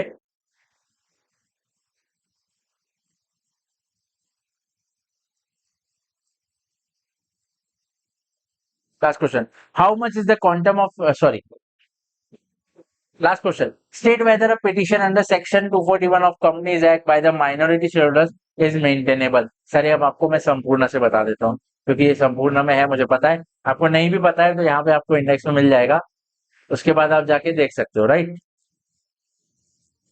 यस सर, ये रहा application to tribunal and rights and benefits of minority shareholder. Sir ये 6.4, ये आपको 4.14 में भी मिल जाएगा आपको संपूर्ण में। तो अगर आप संपूर्ण में जाएंगे तो you will get it in the page number 4.14, right. चलो 4.14 पे चलते हैं, सीधा सीधा आ गया। चलो sir, right to apply for member क्या होता है सर, जिस कंपनी का शेयर कैपिटल है एटलीस्ट 100 मेंबर्स और 1/10 ऑफ द टोटल मेंबर, या फिर 1/10 of the total value of members. ठीक है, कितना है, 100 मेंबर्स या 1/10 ऑफ टोटल मेंबर्स, या फिर 1/10 of the share holding value of the member. Sir क्या वो हमारे यहाँ पे पूरी हो रही है? सिंपल से आप देखो, ऊपर देख लोगे आप समझ जाएगा, हम आंसर में देख लेते हैं। देखो यही चीज यहाँ पे लिखा होगा, यस, 100 या फिर 1/10 ऑफ मेंबर, या फिर member holding not less than 1/10 of the issued share capital. Issued share capital दिया हुआ है, नंबर ऑफ मेंबर्स कितने थे, 90। Total amount of share capital ये है 100 मेंबर्स और 100 मेंबर, टोटल 1000, 1000 का 1/10 कितना, सर ये भी 100। Member holding rupees 10, sir yes, members holding rupees 10 crore worth of share capital. Sir यहाँ पे क्या है, पिटिशन 90 मेंबर्स ने डाला है, तो यहाँ पे क्या क्राइटेरिया पूरा हो रहा है, हो रहा है। क्यों हो रहा है sir, because minimum member not holding less than 1/10 of the issued share capital, ये पूरा हो रहा है, इसलिए the petition is maintainable. The consent is to be given by shareholders directly at the beginning of the proceeding. ठीक है, alternate answer sir इसका क्या लिख सकते हो? सर इसका अल्टरनेट आंसर आप देखेंगे सर, ये क्या हो सकता है सर, आप एक चीज ऊपर पेपर केस स्टडी में आप देखेंगे तो एक चीज वहां दिया हुआ है सर, वहां पे इश्यूड शेयर कैपिटल का पॉइंट नहीं दिया हुआ है, यहाँ पे sir issued and paid up share capital use किया हुआ है। तो इसीलिए third condition can not be tested and apply. क्यों सर, बिकॉज यहाँ पे हमारी इश्यूड शेयर कैपिटल वाली जो कंडीशन है वो फुलफिल हम हो रही है कि नहीं हो रही वो टेस्ट नहीं कर सकते, बिकॉज यहाँ पे issued and paid up share capital दिया हुआ है, इसीलिए यहाँ पे हम उसको टेस्ट नहीं कर सकते। क्यों? बिकॉज वहां पेड अप शेयर कैपिटल दिया हुआ है।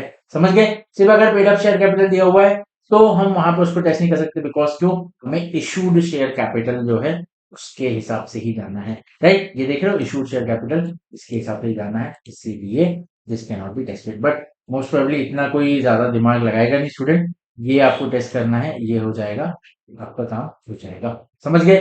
ठीक है, चलो, तो ये वाली केस स्टडी भी हो गई हमारी। इसके बाद इसके बाद हम एक और केस स्टडी देखेंगे, जो एक कुछ इसमें क्वेश्चन है जो मैं आपके साथ डिस्कस करना चाहता हूं कि अगर उस तरीके का क्वेश्चन अगर आपके पास आ जाता है एग्जाम में तो उसको किस तरीके से टैकल करना है, राइट। है आरटीपी नवंबर 24 का question number 1, that is FPL. अब इसमें मैं आपको बता रहा हूं, सारे क्वेश्चन एक बार डिस्कस कर लेते हैं फास्ट से। बाकी देखो इतना ज्यादा इसमें कोई ट्रिकी था नहीं, जो एक ट्रिकी पार्ट था वो आपको मैं बता दूं। देखो सर, ये जीटीए है एक, यहाँ पे एफपीएल, तो उस केस में हमने देखा है कि जीटीए के पास दो दो रास्ते रहते हैं कि वो या तो टैक्स पे ना करे और सामने वाला 5% आरसीएम से पे करे, या फिर वो अगर 12% से पे कर रहा है तो वहां पे वो आईटीसी भी ले सकता है, तो ये आपको पता है, ये इतना कोई इसमें दिक्कत नहीं है। Apart from that, प्रेजेंटिव income of FPL, sir प्रेजेंटिव income में एक आपको देखा एक पार्ट है यहाँ पे, ट्रक्स वाला पार्ट है, 7500 समथिंग कुछ एक वाला पार्ट है, आपको ध्यान है? यस, वो यहाँ पे अगर आपको ध्यान नहीं आ रहा है, you can go to master index, वहां पे प्रेजेंटिव इनकम का आपको पीजीबी में पॉइंट मिलेगा, अगर आपको दिखा देता हूं मैं।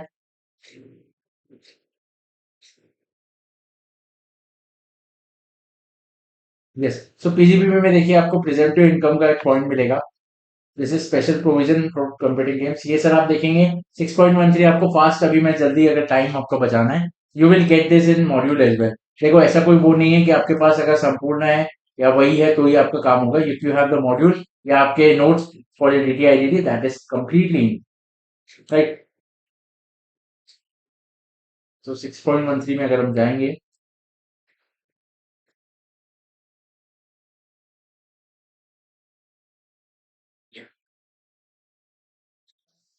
Assessing covered under 44A engaged in flying, hiring or leasing of goods carriage not more than 10 at a time during the previous year. Presumptive basis पे दे सकते हैं ₹1000 per ton of gross vehicle weight और unladen weight in case of heavy vehicles, because यहाँ heavy vehicles है ₹7500 per vehicle per month, इस तरीके का calculation उसमें रहेगा। और उस कैलकुलेशन से आपको यहाँ डेट ऑफ परचेज दिया हुआ है, उस डेट ऑफ परचेज से you will have to do that, वो कैलकुलेशन आपको करना पड़ेगा यहाँ पे, राइट। ये थोड़ा सा ज्यादा लेंथी हो जाएगा, but if you will see the answer, मैं आपको आंसर दिखा रहा हूँ किस तरीके का कैलकुलेशन है इसमें, तो you will get it.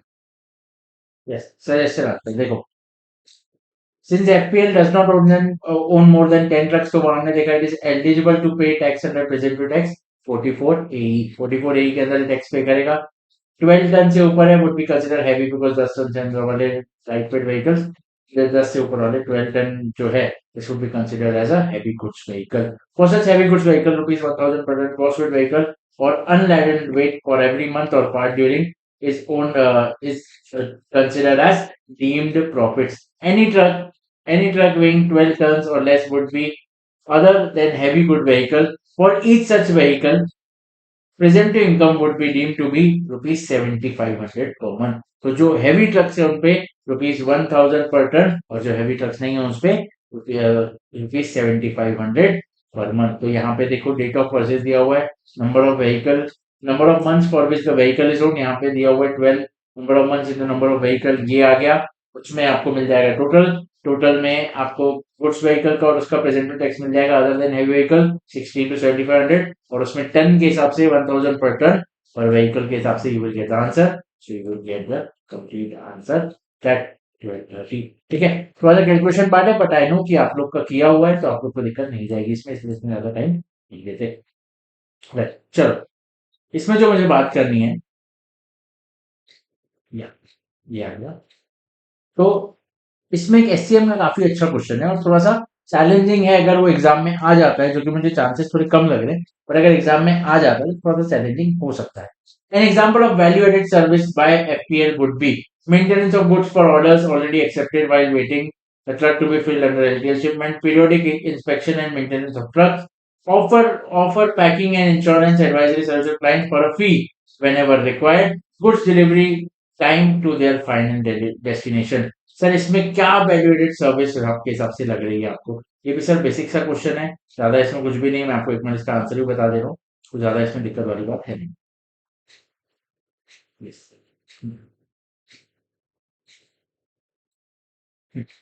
Offer packing and insurance advisory site to clients for a fee when required. Sir यहाँ तो ये फी के बदले में दे रहे तो वैल्यू एडिट कैसे? सर वैल्यू एडिशन तो डेफिनेटली है ना, पैकिंग और इंश्योरेंस सर्विस भी अगर हम अपनी सर्विस के साथ प्रोवाइड कर रहे हैं, that is definitely a value addition. Offering packing and insurance advisory services to clients, the client has such requirements adds the value to the service that the transporter is providing। If executed competently, the client would be willing to avail the services for a fee। This adds the value of actual total services.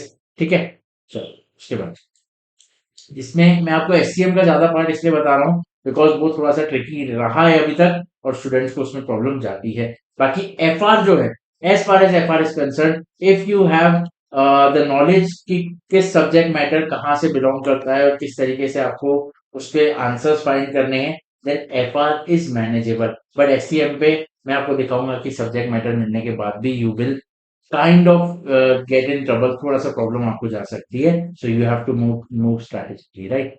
चलो, based on the above scenario, using McKinsey's 7S framework, element should front runner private limited focus on ensuring strategic change to introduce LTL shipment is successful and meets customer expectations effectively। So using McKinsey's 7S framework, 7S framework आपको कहाँ मिलेगा? You will find it in the master index. Master index में आपको McKenzie का 7S framework मिल जाएगा, easily मिल जाएगा, ज्यादा कोई दिक्कत। देखिए, this is there in your strategic performance management, McKinsey 7S आपको मिल जाएगा। यू विल फाइंड इट 8.3, पर पहले आपको देखना है 5.22 क्यों, बिकॉज यहाँ पे क्वेश्चन है IBS 360 में। So you will first go to IBS 360, अगर क्या पता सिमिलर क्वेश्चन हो तो दैट, नहीं तो फिर you will find it in the module. Module में आप इससे फिर आंसर सॉल्व कर सकते हैं, it is not that difficult, ठीक है। But what I need to discuss, ये भी CRM का क्वेश्चन है, वो ठीक है। This is what I want to discuss. The descriptive question, that is your 1.6. The management wishes to link business strategy with day-to-day operations of business. As a management consultant for the company, you plan to present the above information applying the performance pyramid model suggested by Lynch and Cross. Sir, Lynch and Cross का जो performance pyramid model है, उसके हिसाब से you have to identify level 1, level 2, then classify operational levels, measure A2F into quality, delivery, cycle time, waste metrics. Also link them to level 3, measures of customer satisfaction, and briefly assess how measures GNH affect business. Sir यहाँ पे क्या discuss करने का मैं आपको बताता हूँ। अगर इस तरीके के क्वेश्चन आता है, मैं यही क्वेश्चन आपको बोल रहा था, अगर इस तरह के क्वेश्चन आपको कोई केस स्टडी में मिलते हैं, इस तरह के question you should try to avoid. क्यों सर? बिकॉज मैं आपको दिखाऊं, अगर आप मॉड्यूल में जाएंगे ना, इसका बहुत ही कम पार्ट आपको मिलेगा। जितना ये क्वेश्चन में पूछा हुआ है ना, उसके हिसाब से थ्योरी का बहुत ही कम पार्ट है, उसको सर वहां पे डिकोड करना, then you have to fit the things in this answer, वो चीजें यहाँ पे रखना, that is quite time consuming. कर सकते हैं आप, कोई आपके लिए बड़ी बात नहीं, आप जरूर कर सकते हैं, but it is time consuming. अब वहां पे मैं आपको बार बार यही चीज बोल रहा हूँ, time is your most valuable tool in IPS। जितना आपके पास अच्छे से टाइम आप मैनेज करेंगे, उतना ज्यादा आपका पेपर एफिशिएंटली, स्ट्रैटेजिकली बहुत अच्छे तरीके से जाएगा। देखो, ये आप चाहते हो तो मैं आपको एक मिनट दिखा देता हूँ किस तरीके से मॉड्यूल में ये दिया हुआ है। So let's first go to,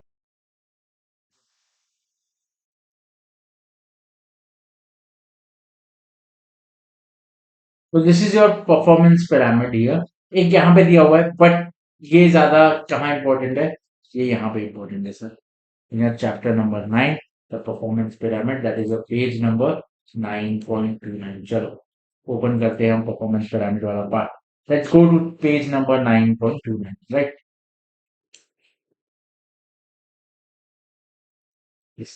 ये ये रहा आपको performance pyramid by cross elimination. Sir देखिए थ्योरी कितनी है, सिर्फ इतनी थ्योरी, ये सर बस, ये आपकी इतनी थ्योरी है। सर यहाँ पे आपको दिया हुआ है what is L1, L2, L3, L4, ये भी आपको दिया हुआ है कि परफॉर्मेंस पिरामिड कैसा है। सर आप आंसर भी ढूंढ लेंगे इसका, बट टाइम टाइम टाइम बहुत ज्यादा टाइम कंज्यूम हो जाता है। आपको एक बार इसका आंसर पढ़ाता हूँ किस तरीके से इसका आंसर है।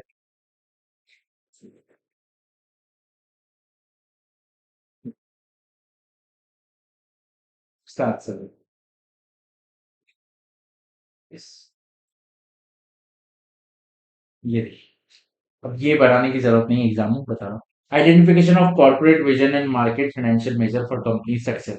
Level 1 is your corporate vision, जैसे आप परफॉर्मेंस पिरामिड में देखेंगे।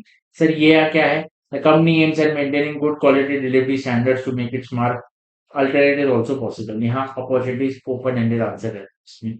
Sir this is very time consuming. आप ये पूरा आंसर एक बार पढ़ेंगे ना, मैं आपको चाहता हूँ आप ये केस स्टडी एक बार जरूर देखें, कि आप पूरा आंसर एक बार पढ़ेंगे ना, कुछ भी नहीं है आंसर में, कुछ भी नहीं है ज्यादा डिफिकल्ट है ही नहीं। But in the exam condition, इतने स्ट्रेस में आप अगर इस तरीके के क्वेश्चन सॉल्व करने जाएंगे, हो सकता है कि वहां गलतियां हो, और आप शायद प्रॉपर डेटा जो इंस्टीट्यूट को चाहिए वो ना दे पाए, तो वहां पे आपको मार्क्स ना दें। और सबसे इंपॉर्टेंट, चलो मार्क्स तो ठीक है, 3-4 मार्क्स अगर नहीं भी मिले तो वो आप मैनेज कर सकते हैं, but time time sir time, मैं बार बार वही बात कर रहा हूँ, time time is very important, right. तो वो आप ध्यान रखेंगे कि टाइम आप जितना हो सके टाइम अपना बचा के रखेंगे। तो ऑल इन ऑल मुझे जो आपको बताना था मैं आपको बता दिया।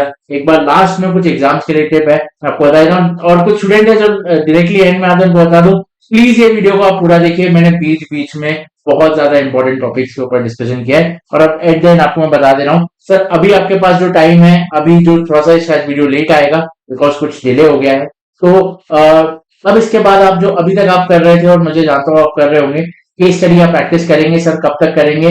कल सर आप एक आफ्टरनून तक आप पूरा केस स्टडी का प्रैक्टिस करेंगे, मार्किंग करेंगे कहाँ कहाँ आपको आंसर नहीं मिल रहा है, कहाँ आंसर ढूंढने में डिफिकल्टी जा रही है, या फिर टॉपिक मिल जा रहा है उसका आप आंसर फॉर्म नहीं कर पाएंगे, ऐसा आपको लग रहा है, तो वहां सर मार्किंग करेंगे। ये आप काम करेंगे कल आफ्टरनून तक। उसके बाद आप सर क्या करेंगे, जो आपके पास नोट्स होंगे, जैसे फॉर एग्जांपल जो ग्रुप 2 स्टूडेंट्स है, वो ग्रुप 1 सब्जेक्ट्स और एसपीएम सब्जेक्ट्स है, उनको एक बार गो थ्रू करेंगे, क्या टॉपिक्स कहाँ पे है मॉड्यूल में, आपके नोट्स में, या कोई भी बुक है आपके पास संपूर्ण है, वॉट एवर द केस में भी, वहां पे ये टॉपिक कहाँ पे है, ये चीज कहाँ पे है, वो आप अच्छे से देख लेंगे एक बार, सब चीजें माइंड में इक्विप कर लेंगे, ऑर्गेनाइज करके चलेंगे अपने मटेरियल को। मैंने आपको बता दिया कैसे वो 240 मिनट्स आपको पूरे यूटिलाइज करना है। 20 मिनट्स का आपका पहले मैंने बताया, जिसमें 10 और 10 का 2 सेगमेंट है, उसके बाद 45 45 45 45 सॉरी 45 के 4 सेगमेंट्स है, उसके बाद जो आखिरी का 35 टू 40 मिनट्स है, उसमें आपको क्या करना है मैंने आपको वो बता दिया। प्लीज बहुत अच्छे तरीके से पेपर को पढ़िएगा। जो मैंने देखिए बीच बीच में कुछ सिली मिस्टेक पॉइंट आउट की है, वो होती है पेपर में, वो स्ट्रेस में होता है, इट्स नॉर्मल, बट ट्राई करना कि वो बिल्कुल ना हो आपसे।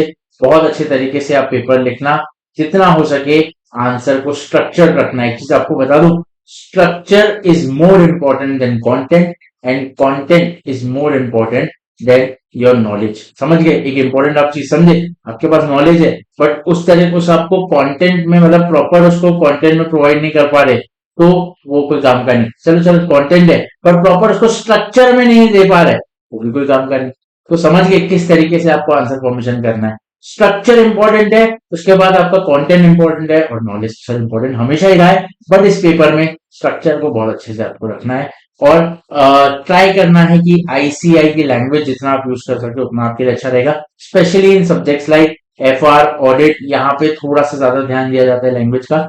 अब आपको सर मैं एक इंपॉर्टेंट चीज बता रहा हूँ जो आप कब से वेट कर रहे होंगे, सर क्या क्या मटेरियल कैरी करना है। सर देखिए ग्रुप 1 जो स्पेशली मैं बताऊंगा आपको, एफआर हो गया। सर एफआर के लिए मॉड्यूल कैरी करेंगे तो सबसे बेस्ट है सोने पे सुहागा, पर मॉड्यूल बहुत ज्यादा है, अगर आप नहीं कैरी करना चाहते, आपके पास कोई फैकल्टी के नोट्स है तो, और जो आपको लगता है कि दैट आर फुल मतलब सब चीजें है उसमें और बहुत अच्छे तरीके से सब प्रेजेंटेड है, तो बिल्कुल आप वो कैरी कीजिए। बट मैं आपको सजेस्ट करूंगा carry module along with your संपूर्ण, बिकॉज वहां पे हम कोई भी चांस नहीं ले सकते। मैंने आपको भी दिखाया एज इट इज वो आंसर उसमें सजेस्टेड आंसर में लिखा हुआ है, तो अगर उतना सब आपको मिल जाता है that will save a lot of time, नहीं? ठीक है, चलो उसके बाद एएफएम के लिए, सर एएफएम के लिए आपके पास अगर किसी के थ्योरी नोट्स है that is very good, because मैं मानता हूँ एएफएम में थ्योरी काफी ज्यादा डोमिनेट करता है over the practical part. But अगर प्रैक्टिकल पार्ट में अभी जैसे मैं देख रहा हूँ रिसेंटली फॉरवर्ड कवर के काफी सारे क्वेश्चन आ रहे हैं, वो एक बार आप जरूर गो थ्रू करेंगे। अगर only if you are the group 2 student तो जरूर एक बार आप फॉरवर्ड कवर वाले क्वेश्चन को एक बार ट्राई करेंगे, केस स्टडी प्रैक्टिस में आपको वो मिल जाएगा, आप वो देखेंगे, है बहुत इजी, बट एक बार आप उसको जरूर देखेंगे। सर क्या एएफएम की मॉड्यूल लेके जाना है? डेफिनेटली एएफएम की मॉड्यूल आपको लेके ही जाना चाहिए। अगर नहीं लेके जा सकते तो आपके पास जो practical notes and the theory notes अगर ऐसा कुछ है वो लेके जाइए, बट प्रेफरेबली मॉड्यूल, और वहां पे मास्टर एंड लेके आपका आ जाएगा। सर उसके बाद क्या ऑडिट? ऑडिट में सर मॉड्यूल में इसलिए बोलूंगा बिकॉज जो उसके पीछे ऑडिट में जो समरी है that is very good for you in IBS, बहुत अच्छे तरीके से उसमें समझाया गया है। एंड जो मैं लैंग्वेज की बात कर रहा था आईसीआई की language, that is very good in module. But again मैं क्यों बार बार नोट्स की बात कर रहा हूँ, बिकॉज सर वो ऑलरेडी आप उससे पढ़ चुके हैं, यू नो कि कौन सी चीज कहाँ पे है, सब बात वहीं पे आ रही है। सर टाइम बचाना है और कुछ नहीं करना है, और कंटेंट प्रॉपर रखना, स्ट्रक्चर है, एग्जाम आंसर का आपका स्ट्रक्चर प्रॉपर रखना है, राइट? मैं बार बार वही बोल रहा हूँ, मेमोरी टेस्ट नहीं है, स्ट्रैटेजी टेस्ट है। You have to show that you have strategize this, आपने प्रॉपरली प्लान किया है और अब उसको आप एग्जीक्यूट करेंगे परसों, राइट? चलो अब इसके बाद अब क्या बचा आपका, sir SPM subject. Sir SCM की मॉड्यूल तो लेके ही जाना है और कोई आपके पास ऑप्शन नहीं है। लॉ में आप नोट्स लेके जा सकते हैं, बिकॉज लॉ में मैं मानता हूँ आप इजीली आंसर फ्रेम कर सकते हैं, बिकॉज पहले से यार हम फ्रेम करते हुए आए answer, fact of the case, ये वो, प्रोविजन, कंक्लूजन, ये वो सब हमें आता है। पर एससीएम सर मॉड्यूल लेके ही जाइए, एनी केस कुछ भी हो, जो नोट्स हो आपके पास मैं नहीं जानता, मॉड्यूल प्लीज आप लेके जाइए। उसके बाद सर क्या बचे आपके, DT and IDT. Sir DT IDT के लिए क्या करें? सर मॉड्यूल लेके जाना मैं मानता हूँ कि शायद उतना पॉसिबल ना हो, और शायद उतनी जरूरत भी नहीं है, बिकॉज अभी आपने डीटी आईडीटी का पेपर दिया है, सब फ्रेश है आपके माइंड में, अपार्ट फ्रॉम दैट जो नोट से आपने पढ़ा है आप उसको बहुत अच्छे तरीके से वो आंसर उसमें फाइंड कर सकते हैं, राइट। तो मॉड्यूल ले जाने की जरूरत नहीं है। अगर आपके पास नोट्स है जो कि काफी अच्छे हैं तो आपको मॉड्यूल की जरूरत नहीं है। अगर नहीं है तो आप मॉड्यूल लेके जा सकते हो, कोई दिक्कत नहीं है। ठीक है, समझ गए सब चीज क्लियर हो गई। और भी अगर कोई डाउट है please connect with me on Telegram, या आप कोई चाहते हैं कि कोई और टॉपिक में मैं वीडियो बनाऊं आपके लिए, तो कल का दिन है हमारे पास, डेफिनेटली हम ट्राई करेंगे कि आपके लिए वीडियो बनाए। बाय, टेक केयर, बहुत अच्छे तरीके से पढ़ाई कीजिए and please share this video with others. जितने स्टूडेंट्स के पास पहुंचेगा, जितने स्टूडेंट्स की हेल्प होगी, I would be so grateful for that. Bye, take care, please subscribe to CS Parshurani. बहुत अच्छे से तैयारी करो और एग्जाम में बिल्कुल आग लगाओ। बाय।